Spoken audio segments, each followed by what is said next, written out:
السلام عليكم ورحمة الله تعالى وبركاته. سوف نشرح اليوم طريقة تغيير تاريخ الميلاد على تطبيق يسر بأسهل طريقة. لكن قبل ما نبدأ في الشرح أرجو الاشتراك في القناة وتفعيل الجرس ليصلك كل جديد، ودعم فيديو بلايك تحفيزنا على نشر المزيد، ونبدأ على بركة الله. لتغيير تاريخ الميلاد على تطبيق يسر نقوم بالدخول إلى التطبيق الخاص بنا كما تلاحظون، فتظهر هذه الواجهة الخاصة بالتطبيق.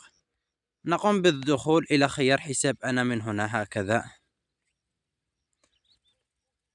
ثم نقوم بالضغط على خيار القلم هنا أو التعديل،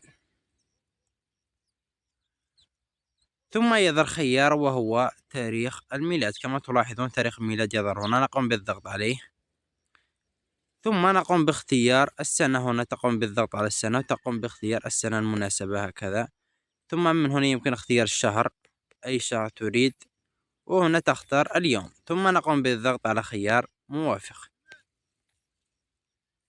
هكذا تم تغيير تاريخ الميلاد. أرجو أن يعجبكم الفيديو، شكرا على المتابعة.